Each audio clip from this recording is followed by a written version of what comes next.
ശബരിമല മേൽശാന്തിയുടെ സഹായികളുടെ മുഴുവൻ പേര് വിവരങ്ങൾ ഹാജരാക്കാൻ ഹൈക്കോടതി നിർദ്ദേശം. സന്നിധാനത്ത് സേവനത്തിനെത്തുന്നതിന് മുൻപ് ഇവരുടെ രേഖകൾ ശേഖരിച്ച് പരിശോധിച്ചിട്ടുണ്ടോ എന്ന് വ്യക്തമാക്കണമെന്നും കോടതി. വിശദമായ സത്യവാങ്മൂലം നൽകാൻ തിരുവിതാംകൂർ ദേവസ്വം ബോർഡിന് നിർദ്ദേശം നൽകി. മേൽശാന്തി നിയമനം സംബന്ധിച്ച് ശബരിമല സ്പെഷ്യൽ കമ്മീഷണറുടെ റിപ്പോർട്ടിന്റെ അടിസ്ഥാനത്തിൽ ഹൈക്കോടതി സ്വമേധയാ എടുത്ത ഹർജിയിലാണ് നിർദ്ദേശം. മുസ്തഫ ചേരുന്നുണ്ട്. മുസ്തഫ, ഇപ്പോൾ കോടതി നിർദ്ദേശിച്ചിരിക്കുന്ന കാര്യങ്ങൾ, ഈ പേര് വിവരങ്ങളിൽ സംശയം തോന്നിയിട്ടാണോ, അവിടെ ആരൊക്കെ വന്നു പോകുന്നു, എന്തൊക്കെ ചെയ്യുന്നു എന്നൊക്കെയുള്ള കാര്യങ്ങളിൽ വ്യക്തതയ്ക്ക് വേണ്ടിയാണോ കോടതി ആവശ്യപ്പെട്ടിരിക്കുന്നത്?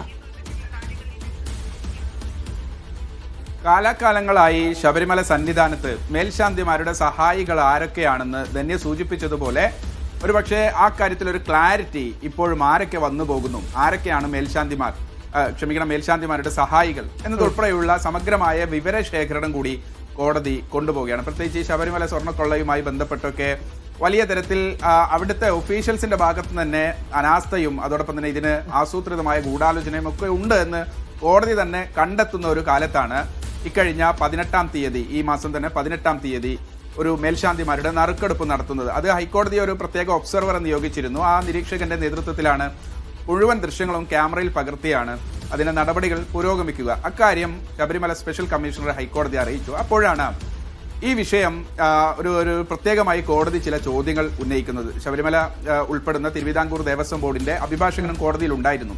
കോടതി ചില കാര്യങ്ങൾ അറിയാൻ വേണ്ടി ചോദിക്കുകയാണ്. മേൽശാന്തിമാരുടെ നിയമനം ഇങ്ങനെയൊക്കെ ആണെങ്കിലും അവരുടെ ചിലവ് എന്താണ്?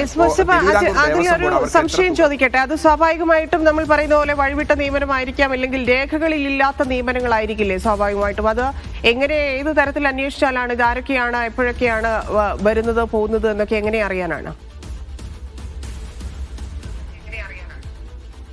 അതാണ്, അതിലേക്കാണ് വരുന്നത്. ഈ ശബരിമല മേൽശാന്തിമാരുടെ നിയമനം സന്നിധാനത്തും മാളികപ്പുറത്തും രണ്ടിടത്തും നറുക്കെടുപ്പിലൂടെ നടന്നു കഴിഞ്ഞാൽ പിന്നീട് അവരേക്ക് മേൽശാന്തിമാരുടെ സഹായികളായി ഈ മേൽശാന്തിമാർ തന്നെ വെക്കുന്ന 20 പേർ, ആ 20 പേർ വരുന്നു എന്നൊരു കാര്യം മേൽശാന്തിമാർ അവരുടെ സ്വന്തം ഇഷ്ടപ്രകാരം അവരുടെ സഹായികളായിട്ടുള്ള അവിടുത്തെ കർമ്മങ്ങൾ ചെയ്യാനും അവിടുത്തെ മറ്റു ചിട്ടവട്ടങ്ങൾ ചെയ്യാനും ഒക്കെ 20 പേരെ കൊണ്ടുവരുന്നു.